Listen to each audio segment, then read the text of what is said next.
उद्धव ठाकरेंची सुद्धा आता पत्रकार परिषद आहे ती सुद्धा बोलणार त्यावर। माझं उद्धवजींना एवढंच सांगणं असेल की मराठी भाषेमध्ये टोमण्यापेक्षा चांगले अलंकार आहेत, त्या अलंकाराचा त्यांनी उपयोग केला तर अधिक चांगलं होईल। यापेक्षा जास्त मला काहीच सांगायचं नाही, कारण हिंदी सक्ती नाहीच, मराठी सक्ती आहे, हिंदी ऑप्शनल आहे। मुंबई हायकोर्टाने महत्त्वाचा निकाल दिला की ज्या पद्धतीने महाराष्ट्राच्या विधानसभा निकालांवर आक्षेप घेण्यात आले होते त्यात कुठलंही तथ्य नसल्याचे प्रकारे हायकोर्टाने निकाल स्पष्ट केले। यानंतर तरी राहुल गांधींचे आरोप थांबतील असं वाटतं?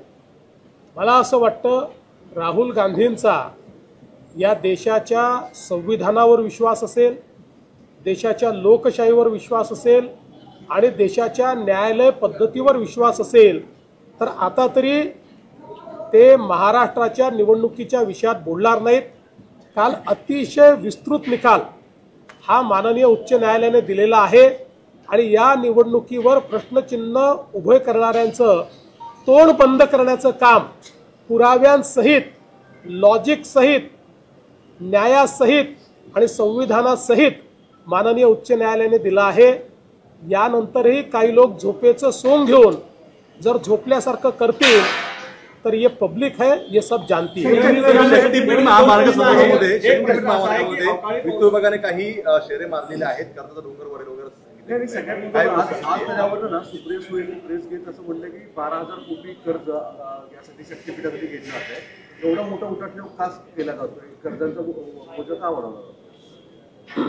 पहिली गोष्ट तर वित्त विभागाने कुठलाही असा आक्षेप घेतलेला नाही की जो वित्त विभाग कधी घेत नाही।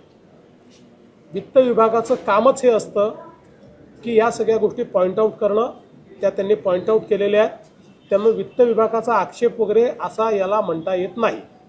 दुसरं, मला हे सगळ्यांच्याच निदर्शनास आणून द्यायचं आहे की एक महामार्ग जेव्हा बनतो त्यावेळी तो अर्थव्यवस्थेची दालनं उघडतो।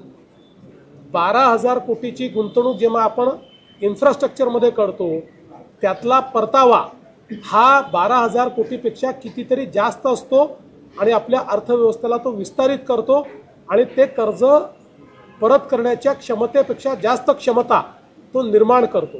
आणि म्हणूनच जगातले सगळे देश हे कर्जातनंच इन्फ्रास्ट्रक्चर तयार करतात, कारण अर्थव्यवस्थेचा नियम आहे की तुम्ही जर इन्फ्रास्ट्रक्चरवर कर्ज घेतलं तर ते उत्तम कर्ज मानलं जातं, त्यातनं विस्तार होतो, अर्थव्यवस्थेचा विस्तार होतो, अर्थव्यवस्था बळकट होते आणि त्यातनं रोजगार निर्माण होतं। काही लोकांनाही सवय, ते प्रत्येक गोष्टीला विरोध करतात। असाच समृद्धीला विरोध या लोकांनी केला होता।